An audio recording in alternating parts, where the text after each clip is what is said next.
సాగిలపడి నమస్కరించదని వాగ్దానం చేశాడు నా దేవుడు. నీకు సాగిలపడి నమస్కరించే విధంగా నా ప్రభు తోడయుండునుగాక.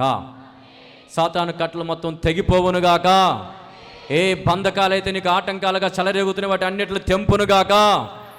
మొర్దెకైని సంపాలని ప్రయత్నం చేసిన హామానే తన ఊరికొయ్యి తనే వేసుకొని ఆఖరికి సాగిలిపడి గణపరచాల్సి వచ్చింది. ఈరోజు నా దేవుడు నాకును నీకు తోడై ఉండి అలాగ సాగిలిపడి నమస్కరించే పరిస్థితుల్లోకి దేవుడు మరలా మార్చివేయునుగాక. చేతులది గడిగా స్తోత్రాలు చదువుమా. చేతులది గడిగా స్తోత్రాలు చదువుమా. సాగిలపడి నమస్కారము చేసేదా, సాగిలపడి నమస్కారము చేసేదా, నా మనసారని సన్నిధిలో సాగిలపడి నమస్కారము చేసేదా, సాగిలపడి నమస్కారము చేసేదా. పక్షిరాజువై నీ రెక్కలపై మోసితివే, నీవే నా తండ్రివై నా బాధ్యతలు భరించితివే. పక్షిరాజువై నీ రెక్కలపై మోసితివే, నీవే నా తండ్రివై నా బాధ్యతలు. ప్రభువా నీవే ఆరాధించేదా,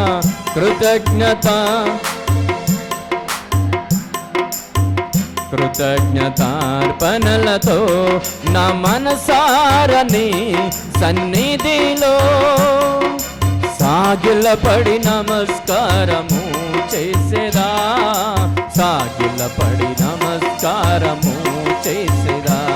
నా మనసారని సన్నిధిలో సాగిలపడి నమస్కారము చేసేదా, సాగిలపడి నమస్కారము చేసేదా. నా మనసారని సన్నిధిలో సాగిలపడి నమస్కారము చేసేదా, సాగిలపడి నమస్కారము చేసేదా. హల్లెలూయా. దేవునికి మహిమ కలుగునుగాక. నేను చాలాసార్లు ప్రభువుని నమ్ముకోకముందు ప్రభువుని నమ్ముకున్న కొత్తలో చనిపోదాం అనుకొని చాలాసార్లు ప్రయత్నాలు చేశాను. కొన్ని పరిస్థితుల వల్ల, కొన్ని ఇబ్బందులు, కొన్ని నిందలు, కొన్ని అవమానాల్లో చనిపోదాం అనుకునే పరిస్థితులకు ఒక 3 నెలల పాటు కూర్చొని సాగిలపడి దేవుని దగ్గర బతిమలాడి ఎలా చనిపోవాలి, ఎప్పుడు చచ్చిపోమంటావు అని అడుగుతున్నా దేవుని. చనిపోవటానికి కూడా ఆయన పర్మిషన్ అడుగుతాను. అలాగా 2-3 నెలల పాటు దేవుని సన్నిధిలో కూర్చొని మొరపెట్టగా దేవుడు చావవద్దు, నిన్ను బ్రతికిస్తానని వాగ్దానం చేసి లేపాడు. ఆమేన్ చదవమా. లేపి ఆయన పని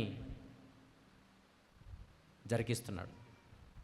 అయితే ఆ రోజు ఆ ముగింపులో చాలామంది దూషించి అవమానపరిచి, సిమ్మిగాడు ఏ విధంగా దూషించి ఏ విధంగా వెనక మాట్లాడాడో సేమ్ అదే విధంగా గుంటూరులో ఒక ఆయన అలాగనే 1 నెల రోజుల పాటు నన్ను దూషిస్తూనే అవమానపరుస్తూనే ఆఖరికి ఒక రోజు రోడ్డు మీద నడుస్తున్నా కూడా 1.5 కిలోమీటర్ల 2 కిలోమీటర్ల వెనకే తిట్టుకుంటూ వచ్చాడు.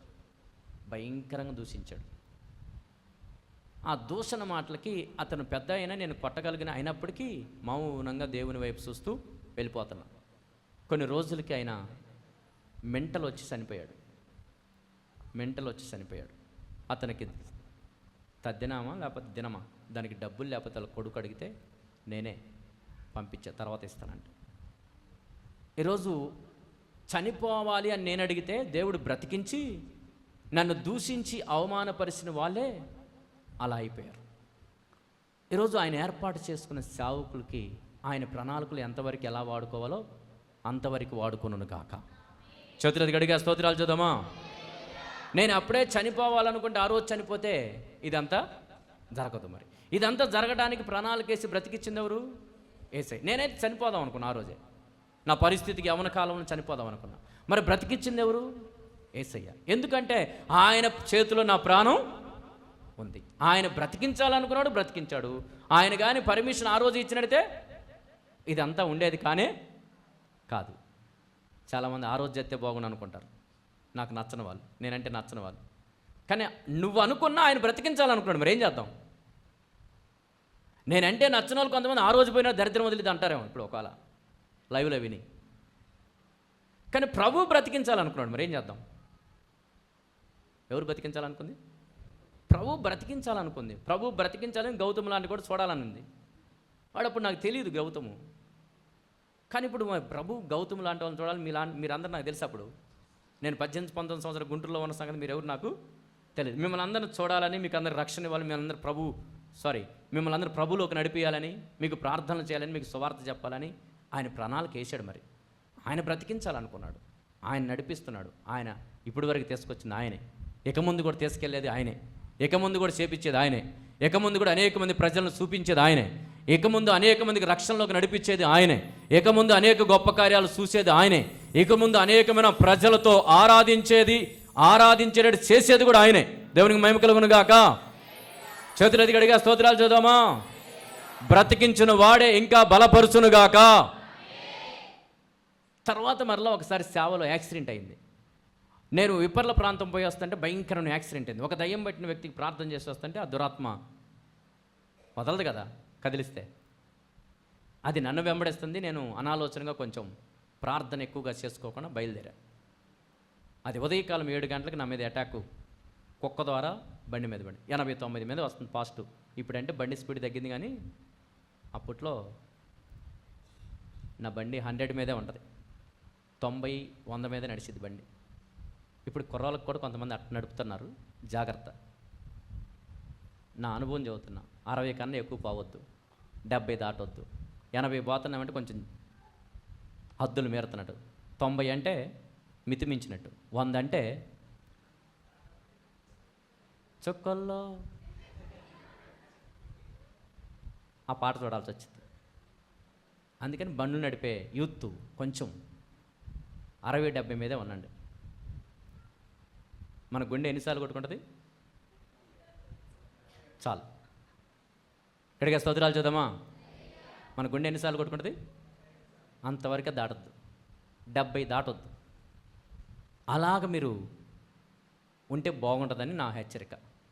ఎందుకంటే నేను అప్పట్లో మంచి స్పీడ్ మీద వెళ్ళేది. అయితే లోకంలో పనుల కోసం కాకుండా దేవుని పని నిమిత్తం ఆ రోజు సత్తెనపల్లి మందిరంకి సిమెంట్ కట్టలు కావాలి, మేస్త్రులు వెళ్ళారు, పని చేయాలని ఒక పరుగు వస్తుంది బండి.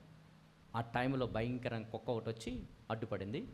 కుక్క చనిపోయింది, నన్ను చంపల దేవుడు. ఆమెను చూద్దామా. అడ్డుపడిన దయ్యమే చచ్చింది. ఆమెను చూద్దామా. ఎందుకు అంటే ఆయన నా చేతిలో లేదు, నా ప్రాణం ఎవరి చేతిలో ఉంది? నా ప్రాణము ఆయన చేతిలో ఉంది. ఆ రోజు అందరూ ఆ స్పాట్లో అందరూ చచ్చిపోయాడే అనుకున్న వాళ్ళే కానీ బ్రతుకుతాడనే ఆశలు ఎవడికి లేవు. ఆ స్పాట్ అలా జరిగింది. 1.5 కిలోమీటర్ బండి దూసుకొని వెళ్తానే ఉంది. పడిపోయిన తర్వాత కూడా ఎడసకపోతుంది బండి. నేను ఒక 1/2 కిలోమీటర్ సుమారు సోమని ఒక 1/2 కిలోమీటర్లు వెళ్తూనే ఉంది, రేజులో వెళ్తూనే ఉంది. అందరూ 80 మీద 70 మీద కూర్చొని వెళ్తే నేను పడిపోయి రోడ్డు మీద మోకాలు రోడ్డు కానిచ్చేసి దూసుకొని వెళ్తుంది.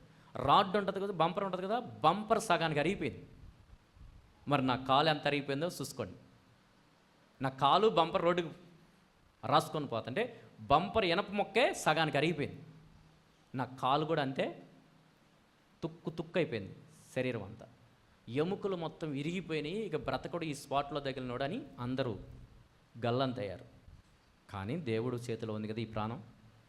ఆయన ఎందుకు బ్రతికించాలనుకున్నాడంటే ఇంకా పని చేయాలని బ్రతికించాడు. ఆమెను చూద్దామా.